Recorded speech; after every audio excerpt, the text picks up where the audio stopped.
한심한 학생이었어요. 한심한. 그래서 후배님들 너무 지금 자기가 두각이 없다고 뭐 어렵게 생각하지 말라는 게 제가 볼 때 그렇게 괜찮은 학생도 아니고 한심한 학생. 그래도 친구들 사이에 좀 인기 있었던. 저는 제 철학은 딱 하나예요. 자기가 좋아하는 일을 해야 된다. 좋아하는 일. 잘하는 일 말고. 자기가 좋아하는 일을 해야 일이라고 생각을 안 한다는 거. 음식을 좋아하는 사람이 할 수 있는 거지 음식을 돈 벌려고 하는 사람은 못 해요. 네, 오늘은 뭐 다른 설명이 필요 없는 동문을 만납니다. 예, 직접 요즘에는 동문들의 일터로 저희가 찾아오고 있는데요. 그냥 백자만 내도 이게 누구다라는 것을 여러분께서는 아실 수 있을 겁니다. 자, 오늘 백종원 동문과 함께합니다. 안녕하세요. 안녕하세요.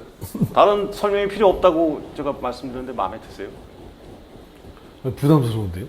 본인이 그러면 나는 이런 사람이다라고 얘기한다면 어떻게 얘기하셨을까요? 제가 37회 네, 37회. 이 채널에서는 기수를 얘기하지 않습니다. 예, 저를 쫓아낸 기수예요. 제가 34회니까. 아 그렇구나. 그렇죠. 선배님 저희 들어가면서 나가셨구나. 그러니까 밀어낸 기수. 같이 학교 생활 안 했네요. 예. 다행이네요. 예. 아무래도 같이 생활했으면 더 어려운데. 초등학교 때부터 사업에 대한 생각을 했다는 얘기 들었어요. 그 사업이라고는 좀 그렇고 예. 장사꾼. 이제 좀 관심이 많으시죠. 오. 왜 그랬는지도 모르겠습니다. 근데 희한하게도 그렇다고 어렸을 때 뭐 용돈을 못 받은 것도 아니고 독립심이 강했다고 그래야 되나? 예. 그럴 수도 있겠네요. 그래서 근데 어렸을 때도 야 이거는 갖다 팔면 돈 되겠다 그럼 그런 생각을 했다는 얘기 아니에요? 그게 아마 제가 사실은 네. 저희 때는 국민학교라고 했으니까 국민학교 때는 시골이라 그 소풍을 가면 여러 학교들이 한꺼번에 소풍날이 보통 정해져 있거든요. 한 이틀 안에 그 지역에 있는 학교들이 다 소풍을 오는데 고등학교, 중학교 다 오는데. 그때 서울에서도 그랬어요. 아, 그랬나요? 네. 서울은 그래도 넓던데요, 가는 데가? 근데 동네라는 게 또 그때도 마찬가지로 이렇게 동네 학교들이 여기 있고 저기 있고 여기 있고 그래가지고. 그 저희 때는 그래서 캔 음료가 없고 다 병에다가 음료를 갖고 다니니까 칠성사이다 나오고 그다음에 우유병이 제일 비쌌었어요. 네. 온양우유라고. 저는 그래서 서울에서 제일 신기했던 게 여기는 온양우유가 없고 서울우유를 깜짝 놀라갖고 전 전국이 다 온양우유인 줄 알았어요. 우울한 개구리지. 그래서 사실 그래서 제 친구 중에 고물상 하는 친구가 둘이나 있었어요, 집에. 그러니까 아무래도 그 친구들 친하다 보니까 갈 때마다 이제 빈병들이 막 있고 빈병을 팔러 오는 분도 계시니까 아, 저게 돈이 되는구나는 좀 알고 있었고. 네. 갑자기 국민학교 4학년 때쯤인가. 왜냐면 사실 이제 가면 오락 시간을 제일 싫어하거든요. 이제 시골 지금은 사실 오락 시간을 다 좋아하잖아요. 서로 자기 장기자랑도 하고 그러는데 저 있다면 해도 왠지 오락 시간이면 도망가고 싶고 제일 좋아하는 게 보물찾기 시간인데. 그러니까 모이는 게 싫잖아요. 네. 그래서 그 시간에 도망가서 뭘 할까 하다가 이제 그 빈병이 돈이 되는 거 아니까 너무 널려 있는 거여서 저거를 차라리 주워서 팔아야겠다고 해서 주워서 모으기 시작했는데 양이 적은 양이 아니었어요. 그래갖고 그걸 모아서 한쪽에 놨더니 리어커를 한 3리어커 정도. 그러니까 처음에 리어커를 생각도 못 했는데 너무 모아니까 너무 많아서 급하게 가서 이제 고물상 친구네 가서 친구 데리고 가서 리어커를 갖고 왔는데 그걸 3번 정도 날릴 정도 양이 돼가지고 큰 돈이 됐겠습니다. 아니 그렇게 큰 돈은 아니지만 어린 저한테 굉장히 큰 돈이죠. 그래서 그때 괜찮았죠. 그래서 그거 하고 나서 그때 봄 소풍이었는데 가을 소풍도 하고 가을 소풍은 아예 이제 작정을 하고 시작을 한 거니까 처음에는 고물상 하는 친구랑 둘이 했었는데 가을 소풍에 이제 그래도 제가 이제 어렸을 때부터 약간 우두머리 기질이 있어서 친구들 한 3-4명 모아갖고 이제 조직적으로 아예 싹 그래서 그때 리어커를 한 8-9리어커 점점 늘어났군요. 그때가 제일 피크였습니다. 근데 그 다음 연도 봄에는 없더라고 병이 소문 나갖고 다 자기들끼리 가져가고 뺏기자는 게 다행이죠. 뭐 그때 중학교 형들한테 안 뺏긴 게 다행이니까 1년 만에 거의 폐업. 근데 하여튼 재밌었어요. 좋은 경험이었고. 그게 이제 오늘날의 백종원 대표를 있게 하는. 아니요, 그거하고 상관없어요. 아니에요? 그거하고 상관없어요. 전 또 그건 줄 알았어요. 아니 중학교, 고등학교, 대학교 접어듭니다. 그때도 이제 어렸을 때 그 경험을 통한 어떤 마인드가 있었는지 궁금해요. 거의 이제 그 다음에 이제 그게 이제 약간 이게 좋은 표현은 이게 선배님들이 보는 거예요? 후배님들이 보는 거예요? 후배들도 보고 선배들도 보고. 네, 후배님들한테 좋은 표현은 아닌데 아니, 근데 이게 돈 맛을 들여갖고 후배들이 봐야 돼요. 네, 단어가 좋은 적절한 단어는 아닙니다. 하지만 이 이제의 맛을 들으니까 뭔가 있을까 하는데 저희가 그때 마침 저희 집 맞은편에 벽돌 공장이 있었어요.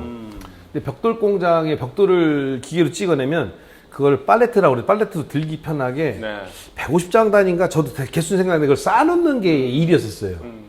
그게 또 돈이 된다고 그러더라고. 하나 쌀 때 얼마 준다고 그래갖고 예. 그때 이제 근데 그게 확실히 작업장을 잘 선택해야 되는 게 집에서 바로 보이잖아요. 네.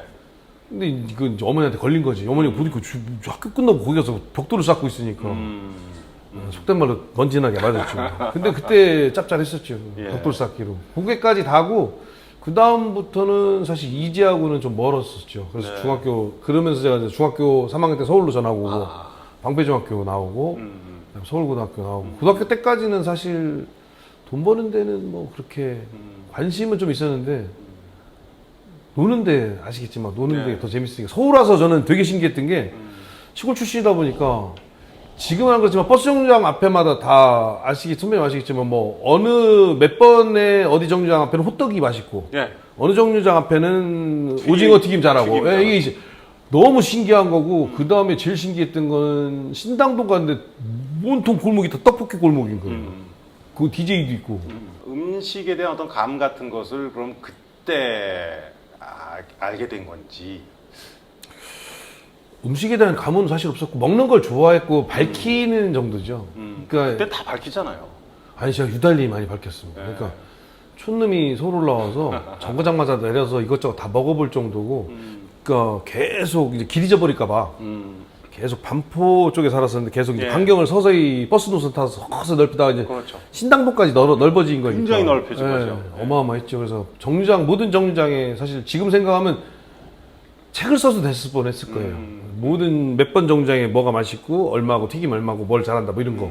그 다음에 사실은 오지랖이라고 그러죠. 그 부부가 하는지 부부가 아닌 사람끼리 하는 건지도 그리고 어떤 관계인지 뭐 이런 것까지도. 자꾸 방송이 생각이 나는데요. 그 얘기를 듣다 보니까. 그래서 그런데 관심이 좀 많아서 대학교까지는 사실 먹는 데만 대학교 가서도 너무 신기했던 게 대학교 구내식당이 제 때는 250원인가? 맞아요. 한 끼. 너무 싼 거예요. 그러니까 커피도 100원대였었어요. 독수리다방이라는 데 가면 빵도 주고 맞아요. 빵도 2개씩. 그래서 뭐 그때는 이제 또 이제 대학교 구내식당을 계속 돌아다니고 이제 점점 대학교 반경을 넓히고 그러니까 주로 먹는 데에 관심이 많았던 거죠. 음식 만드는 데는 관심 없었습니다. 사실 뭐 그런 관심들이 있고 어렸을 때 뭐 장사꾼 기질, 사업가 기질 뭐 이렇게들을 그건 이제 지금 현재의 백종원 대표를 보고 하는 생각 아니에요. 맞죠. 그죠? 근데 어쨌건 그럼에도 불구하고 소질이 있었다는 생각이 저는 자꾸 들거든요. 이거 말을 조심해야 되는 게 아니요. 소질이라기보다는 운이 좋았다고. 그래서 우리 후배님들이 혹시라도 보고 인생은 복골복이야라고 속단할까봐 그건 아닙니다. 예? 인생은 복골복이 아니에요. 하지만 뭔가를 미친 듯이 좋아해서 그걸 파다 보면 운이 조금 많이 따를 수 있다. 네. 근데 소질이 아니라는 걸 얘기하는 거는 제가 고등학교 시절이 그렇게 뭐 뛰어난 학생도 아니었고 공부를 잘한 것도 아니고 지금서 생각하니까 야 저거 델나무가 보이는구나 뭐 어렸을 때부터 먹을 걸 찾아냈다 이거 아니에요. 진짜 한심한 학생이었었어요. 한심한. 그래서 후배님들 너무 지금 자기가 두각이 없다고 뭐 어렵게 생각하지 말라는 게 제가 볼 때 그렇게 괜찮은 학생도 아니고 한심한 학생. 그래도 친구들 사이에 좀 인기는 있었던. 사실 저도 지금 그 제 동창들이나 아니면 뭐 위아래 기수 동문들이 봤을 때 제가 어떻게 방송을 했을까? 선배님도 그렇구나. 네, 이렇게 생각하는 좀 친구들 날라리 아니셨어요? 전혀 아니었어요. 정말 조용한 학생이에요. 그거 봐, 뭐 후배님들 이렇게 점잖았던 사람들이 나중에 성공합니다. 예.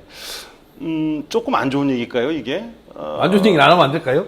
그래도 어쨌든 대학교 때 사업도 했어요. 장사. 예. 그렇죠. 예. 카페. 카페. 카페도 했었고 네. 처음에 시작은 중고차 장사 좀 하다가 맞아요. 중고차도 사실 좋은 건 아니죠. 불법으로 한 거니까. 어쨌든 그렇게 잘 나가다가 쉽게 얘기해서 젊은 시절에 IMF 때 조금 어려움이 있었던 걸로 저는 예. 있습니다. 어떻게 일어설 수 있었는지. 제가 사실은 사실은 선배님이 그렇게 많지는 않았어요. 물론 서울고등학교에 엄청난 선배님들이 계시지만 제가 나름대로 서울고등학교 나와서 제일 자랑하는 것 중에 하나는 전국에 있는 어느 고등학교보다도 후배를 네, 맞습니다. 아끼는 정말 서울고등학교 원래 선배님들은 시험 봐서 정말 엄청난 수재분들이 오시는 학교였는데 어느 순간 이게 평준화로 바뀌면서 맞아요. 저희는 뺑뺑이 세대인데 서울고등학교가 유일하게는 아니지만 그래도 유명한 학교 중에서는 그래도 선배님들이 동창회를 가르지 않고 같이 하는 거로 저는 어려서부터 너무 그게 된 감명을 받아서 선배님들 되게 존경하죠. 인정. 예, 우리는 선배님들이 우리 서울고등학교만큼 후배를 아끼는 분들은 맞아요. 없다고 단언합니다. 자, 얘기하다가 잠깐 샜어요. 그래서 우리 백동문을 일어서게 만든 IMF 때 그렇게 어려움을 겪었는데 그런 어떤 그 원동력 같은 게 있었습니까? 그러니까 뭣도 모르고 사업을 시작했다가 이제 초기는 잘 됐었어요. 그다음 이제 뭐를 해볼까 하다가 사실 처음부터 외식업을 했으면 어쩔지는 모르겠지만 처음에는 건축업을 했거든요. 그래서 흔히 이제 목조주택이라고 해서 통나무 주택이 아닌 예. 안에 뼈대만 나무로 짓는 라이트 우드 프레임이라고 해서 2x4, 2x6 미국식 주택을 했었는데 이게 잘 됐었어요. 그런데 이제 그때 IMF 터지면서 환율이 바뀌면서 저희가 수입자재로 집을 져야 되는 거니까 그렇죠. 환율이 2배가 되니까 예를 들어 턴키 방식이라서 이 집을 평당 뭐 500에 져드릴게요라고 약속을 하고 집을 계약을 하는데 이게 자재비가 보통 250이면 나머지 인건비에서 좀 하고 수익이 나야 되는데 자재비가 250이면 환율이 2배가 되면서 자재비가 500이 돼버리는. 어유. 그러니까 계약해 놓은 것마다 다 적자가 날 수밖에 없는 다 구조가. 빠꾸만 하는 거죠. 그러니까. 그래서 이제 제가 능력이 없어서 망한 게 아니라 그래서 IMF 때 쫄딱 망해갖고 완전히 바닥으로 내려앉았는데 글쎄 그때 사실 제가 일어날 수 있는 계기는 일단 또 운이라고 그래야 되겠죠. 열심히 했지만 운인데 약간 제가 보시기에도 그렇겠지만 도끼가 별로 없어요. 지금은 많이 생긴 거예요. 그때만 해도 그냥 허허허 실실 그랬는데 약간 그때 이제 IMF 때 도끼가 생긴 게 뭐랄까 이제 창피한 거예요. 물론 여러 가지 이유가 있겠지만 뭐 돈이 있다가 없어지는 것도 있고 그런 거 다 얘기했는데 그 몇 명 안 되는 직원이 있었는데 그 직원들의 급여를 못 주어서 나가야 되고 그 직원들로부터 항상 난 존경받는 줄 알았는데 이 극한 상황에서 안 좋은 소리를 들어보니까 그 충격이 그러니까 실현을 당한 것보다 훨씬 큰 충격. 전 특히 어렸을 때부터 이제 의리 막 이런 게 있어갖고 그 이성보다는 동성에 대한 이 의리가 굉장히 중요한 생각을 갖고 있던 사람인데 특히 그러니까 직원에 대한 애정이라든가 그 프라이드는 어마어마하잖아요. 네, 맞아요. 근데 그 직원으로부터 이제 내가 물론 무조건 100% 제 잘못이죠. 왜냐하면 월급을 못 주니까. 그렇죠. 근데 그 전에 제가 사랑을 너무 듬뿍 줬는데. 그런데 그거는 뭐 별개 문제고. 그건 별개 문제죠. 거기서 모욕적인 얘기도 듣고 이러니까 그 충격이 어마어마했었어요. 그래서 결국은 그 충격을 분노로 바꿨고 그 분노를 오기로 바꾸고 그 과정이 좋았던 것 같아요, 저는. 네. 사실 보통 그 충격을 벗어나지 못해서 스스로 가라앉는 사람들이 있는데 다행히 저는 그 충격을 분노로 바꿔서 결국 분노라는 거 이제 처음에 못했다 그러는 게 거기서 XX하면서 욕이 나오기 시작하고 그 분노가 이제 오기로 바뀌면서 거의 그때 음식점을 갖고 있었는데 적자라는 가게였는데 잠을 거의 뭐 한 3일씩 안 자면서 일을 할 정도로 그 오기 때문에 지금만에 그렇게 하라고 그러면 아마 거의 뭐 쓰러지겠죠. 근데 그 오기가 그러면서 이겨낸 것 같아요. 건축으로 망가졌는데 식당으로 일어났죠. 결국 일어난 것은 식당이에요. 근데 이게 웃기는 게 아이러니한 게 건축업을 시작하기 직전에 식당을 먼저 인수를 한 거예요. 식당을 하게 된 거고 식당을 하면서 식당이 조금 잘 되니까 겉멋이 들어서 이거는 식당은 어쨌든 장사잖아. 야 나는 큰 사업을 해야 되는데 하고 이걸 우습게 생각하고 건설업 그때 이제 대우건설 막 그래서 김우중 선생님, 정주영 선생님 막 역시 대세는 건설이다. 드라마도 많이 나왔잖아요. 그렇죠. 그래서 이제 건설을 시작했는데 그게 생각대로 안 돼. 쫄딱 망한 거지. 그러니까 쫄딱 망했으니까 결국 남는 것도 식당밖에 없고. 식당으로 다시 어떻게 보면 일어난 거죠. 상호를 얘기해도 되나요? 그죠? 원조 쌈밥집이라고 제가 처음에 원조 쌈밥집을 해서 시작을 하다가 그때 IMF 때 이제 한신포차라고 그걸 어떻게 보면 사실 많은 도움을 받았죠. 인기가 엄청났어요. 그때 한신포차 때 고생 무지하게 했어요. 근데 본인은 그거 느끼셨어요? 사람들이 너 한신포차 갔다 왔어? 이런 얘기 하는 거? 아니, 그저 몰랐죠. 왜냐면 저는 그때만 해도 거의 주방에서 일하거나 홀에서 일할 때라. 근데 사람들은 그랬어요. 야, 한신포차 가봐야 돼 한번 이런 얘기를 했거든요. 그렇다고 많이 하더라고요. 네. 정작 저는 뭐 혜택을 못 보고 그래요? 주방에서 거의 일만 처음 듣는 얘기. 죽어라 일만 했죠. 예. 진짜로 잠도 못 자고. 이야, 대단하세요. 근데 결국 이제 사업가는 이런 얘기 제가 참 되게 싫어하는데 뭐 비전, 철학 이런 게 이제 어떤 브랜딩의 필수 요소 아닌가 그런 생각을 하게 되는데 그러면 우리 백동문 비즈니스 마인드 뭐 어떤 게 있을까요? 조금 포장해서 얘기해도 됩니다. 지금 선배님 좋은 단어 쓰시는데 포장이 되게 중요한 것 같아요. 네. 저도 후배들이나 아니면 조카들이 아니면 뭐 친한 선배 뭐 자녀분들한테 좋은 얘기 해주러 갈 때 공부하지 말라고 그래요. 야 좋은 데 갈 거 없어 딱 이러거든. 이거 아마 학부모님도 보시나요? 학번도 봅니다. 학부모님 죄송한데 진짜 저는 주관이 야 뭐 학교가 뭐 중요해. 학벌 중요하지 않다고 딱 단언하게 얘기를 해요. 그러면 저도 이제 애가 있잖아요. 너 아들이 저희 백룡인데 백룡이가 좋은데 안 가도 되고 안 가도 된다고 그래요. 하지만 바트 그러나 했어요. 여러분 함정이 있어요. 만약에 성공한 다음에가 문제라 이거지.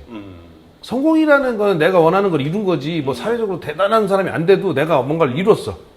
나는 뭐 이걸 제일 잘하고 싶은데 이걸 제일 잘해. 아니면 이거 3등 했으면 좋겠는데 3등을 했어. 이거를 뭐. 그 다음에가 문제라는 거지. 그 학벌은 그 다음에가 문제예요. 나중에 내세울 게 필요할 때는 성공을 하고, 제가 사실은 서울고등학교 나왔다는 게 누가 알아주겠냐고요. 백종원이 유명해지고 외식업에서 성공했고 방송에 나가서 많이 알려졌으니까 저 뭐지? 파보자. 서울고등학교 나왔어. 이게 되는 거지. 제가 성공을 안 하면 뭐 내가 어디를 나왔든 아무 상관이 없는 거예요. 서울고 나왔다는 거하고 대학교는 제가 연세대학교를 나왔습니다. 근데 그게 무슨 의미가 있겠냐고요. 근데 사실은 일단은 우리 동문 후배님들도 잘 기억해 놓은 마음에 두라는 게 공부를 안 하고 대학을 안 가도 돼. 하지만 나중에 내가 어느 정도 뭔가를 이뤘을 때 나를 조금 더 빛나게 하는 역할을 할 수 있다는 거. 아니면 그거 아니면 요리 양념 같은 건가요? 양념 같은 거죠. 그런데 또 하나는 이건 이제 진부한 얘기지만 내가 뭔가 저는 항상 얘기할 때 뭐냐면 사회적으로 성공할 거 하지 말고 내가 제일 좋아하는 거 하라고 그러거든요. 내가 정말 좋아하는 걸 해서 뭔가를 이루었을 때 그리고 이루는 과정에서 필요한 게 학벌이에요. 근데 그건 너무 어렵지. 선생님들이 맨날 야 네가 뭔가를 이루려면 필요하니까 해야 하는데 못 깨달아요. 그러니까 만약에 필요하다면 나중에 자기가 좋아하는 일에 정말 전념할 때 그때라도 공부를 해서 도움을 받았으면 하는 거고 머리 좋은 후배들은 금방 알아듣겠지. 결국 저거 공부하라는 얘기잖아. 나중에 써먹어요. 근데 나중에서 깨달으면 어렵다는 거죠. 그 철학을 가지고 계시는 거군요, 그러니까. 저는 제 철학은 딱 하나예요. 자기가 좋아하는 일을 해야 된다. 좋아하는 일. 잘하는 일 말고. 자기가 좋아하는 일을 해야 일이라고 생각을 안 한다는 거. 제가 이 인터뷰를 수없이 했어요. 근데 여러 동문들을 만나고. 근데 우리 백동문이 후배님이 한 3번째 정도 돼요. 그 얘기. 좋아하는 거 하라. 그렇구나. 두 분이 더 있었어요. 네. 다 성공하신 분이죠? 다 성공. 봐요. 좋아하는 일 해야 된다니까. 네.